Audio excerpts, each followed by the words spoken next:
On a recent flight, a fellow passenger squeezed their overhead baggage into the locker right on top of my computer, and the result was I ended up with a broken computer screen. Um, I'm dependent on the computer for post-processing the photographs for my business, Man on the Ground Portugal. In respect to this, I want to give a shout out to the people at laptoplcdscreen.co.uk, who in the first instance had a replacement screen for my 12-year-old Lenovo Z50 actually in stock, and secondly, were able to deliver it to me inside of 24 hours.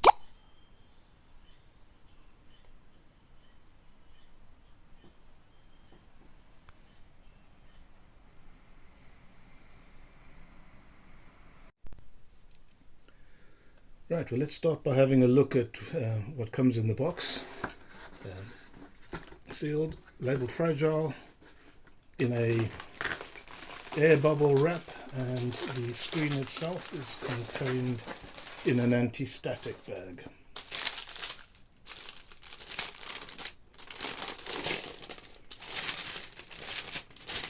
Good idea before ever touching these things is to ensure that you've earthed yourself.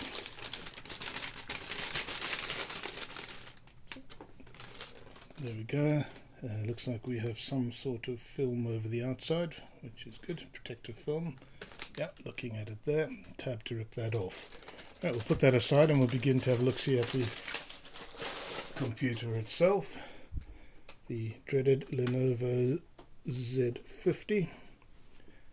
And the first step in the process is to get the cover of the screen off, and it's simply a process of carefully separating it, and no screws involved.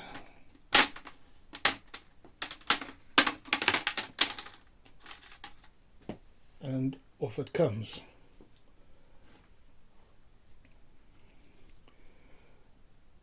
What are we looking at? There's a frame, 1, 2, 3, 4 screws, simple small Phillips screwdriver will do. Watch the little cables running around the side. The cable that's actually going to power up the monitor is this one running to the bottom. But we'll start off by removing the screen, the duff screen.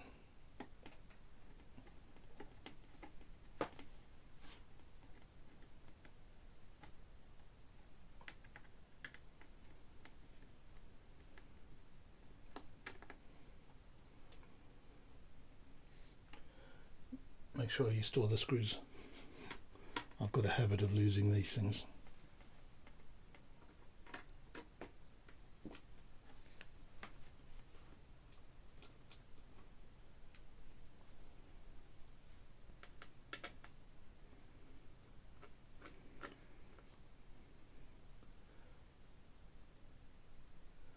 And the final screw to come out.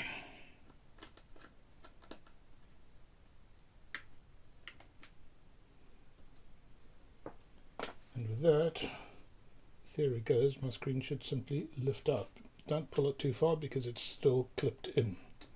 So I'm just going to flip it down onto the keyboard, pop it down there, and you can see the cable coming in at the back here that joins to it.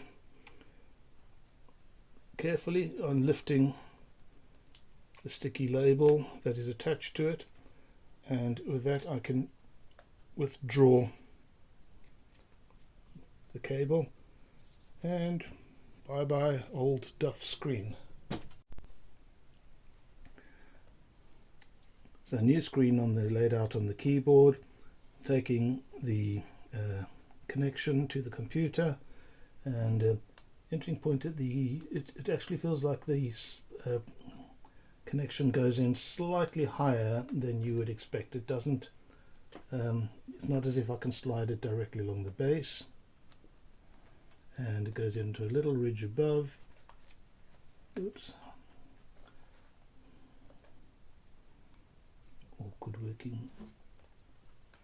There we go. Make sure it goes in square. And once it's all in, you can pop the little tape down, which in theory should hold everything in place. At this point, the process is simply to be reversed to reassemble it. With the screen attached to the cable, the assembly process is just the reverse of the disassembly. So I pop the screen up and I'll drag it down a little bit so that you get a better view.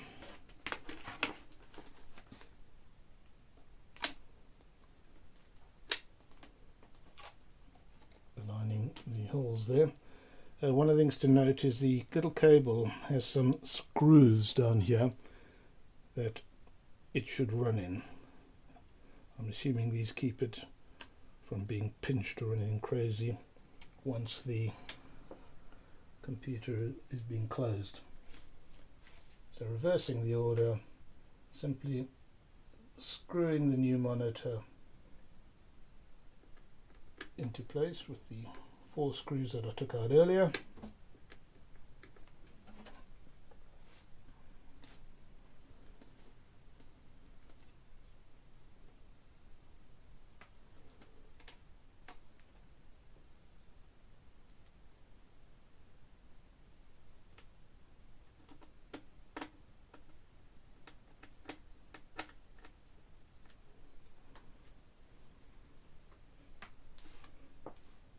As a habit, I don't tighten them up first time round, I just get them all in loosely aligned.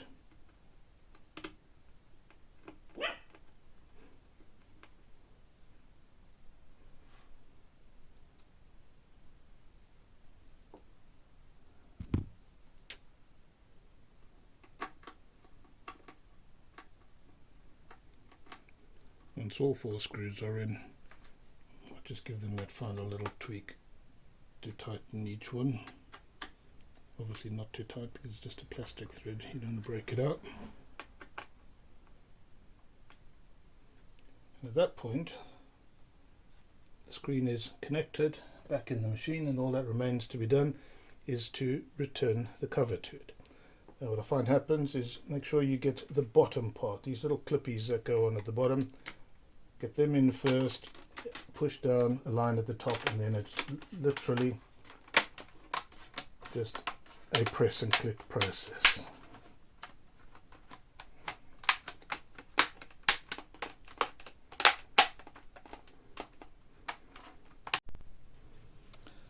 Then, as always with these things, the proof of the pudding, let's see if we get any joy when we turn on the ignition. Aha! That's looking a lot better already.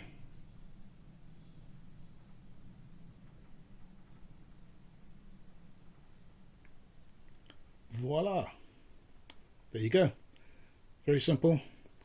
Unclip 4 screws out, pull out the plug, new screen on, plug it in, and 4 screws to reattach it, and click back on the outer cover. Hope it helps.